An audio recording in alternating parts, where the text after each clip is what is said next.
Well, hey everyone, I am back from Saga. I had a great time. I have a vlog on that sort of stuff, and if you want to watch the vlog, I will leave it linked below. I know it's a little bit lengthy, but I did edit the heck out of it, so hopefully it's not too much of a drag to watch. But while I was there, I learned a number of things that I have just been doing flat plain wrong. There's no other way to phrase it. It's nice going to these things. I've been to, well, this is my first time going to Saga, the Saga convention. I've been to Stone at the Beach once, and I've been to a handful of other classes here and there. Anyway, it's nice going to these classes because sometimes you're like, oh, I'm not crazy, I was doing that right. And then sometimes you're like, well, that was just wrong. So let me tell you, I made a list as I was taking my classes.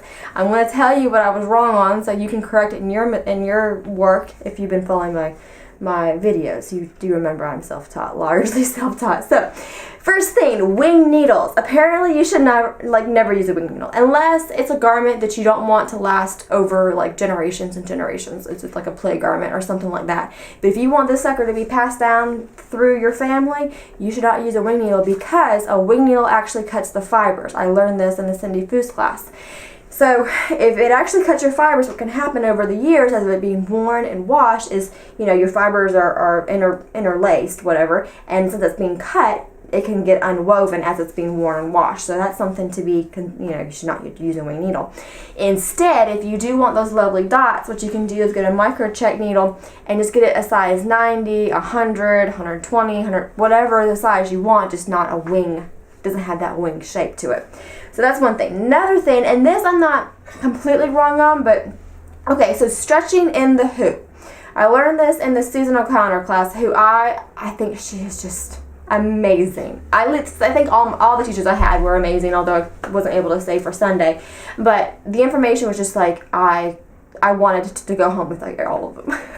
Like, adopt me, please. Apparently, as long as your fabric doesn't have elasticity to it, so what you can do is take your, you take your fabric and you pull it in the grain and pull it in the cross grain and see if it has any sort of elasticity to it or if it's just pulling. If it doesn't have any elasticity, so most of your batis aren't going to be like this. She said broadcloth, she said lawns, things of that nature. She said you want to stretch the heck out of them. And you want to stretch them to the point that they're like a drum, okay? And she was saying that like often it'll take you 20-30 minutes to put it in and stretch and put it in and stretch and all that sort of stuff. And I can go into a much further detail in embroidery hoops. She went over quite a bit of information, so that'll be another video. But this is a good example. I'm working on wool challis, if I'm saying that correctly right here, and wool is a fiber that has some elasticity to it. So in this case, you're not going to want to stretch too much. Now, if you Henry's playing on the floor back there. If you do decide to put it into a hoop, what you're going to want to be really careful on, and I did know this, which is what I'm saying, is I'm kind of halfway wrong, halfway right. You're going to want to be careful when you do your stitches. Do not put your fingers underneath your work, because wherever you put that finger, if you're helping that needle come back up, your finger in just that little area will stretch out those fibers, and so you'll have a pucker right there. And if you do it over here, you'll have a pucker there, and then you'll have all these things of puckers, and your fabric will not lay flat. It'll just be a hot mess.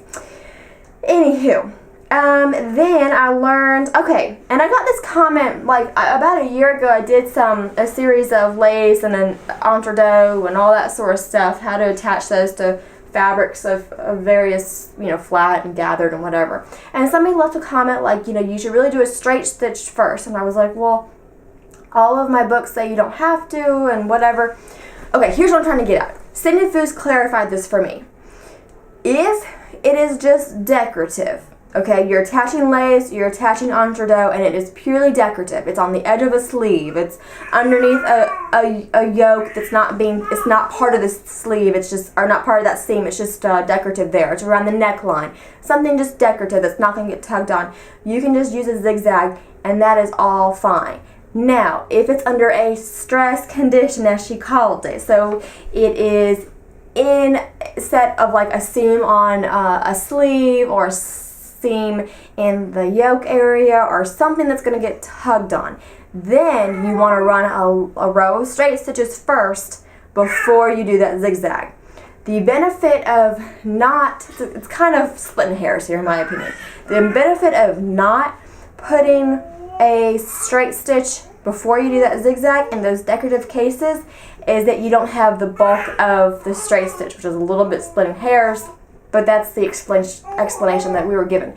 So I guess the safer route is to always put a row of straight stitches first and then zigzag, but that's an explanation that I got. So that was I wanted to pass along to you.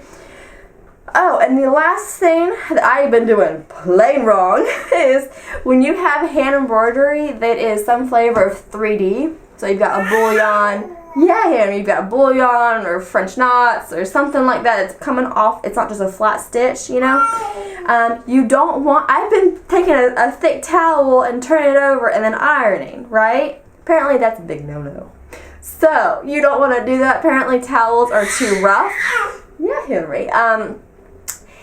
Susan O'Connor actually showed us and I might do a video on this, she just made like a pressing thing. So she took a bunch of quilting cotton and kind of just made a little quilt. She made a very heavy quilt of quilting cotton batting stuff, quilted it like you would a regular quilt, and she uses that to press. So it's kind of like a pressing cloth, like, you know, a silk organza or whatever, but a quilting version of it. And that's what she presses her hand embroidery on. So, those are some little things that I learned. I hope this video is helpful. I'm really sorry if I messed with anyone's projects. Like I said, I am self-taught largely, and these things happen. That's why you go to conventions. Alright, I hope this video was helpful. If you all have any questions, please leave them in the comments below, and I will do my best to answer them. And as always, guys, I appreciate y'all for watching, and I hope to catch y'all next time. I guess to get going.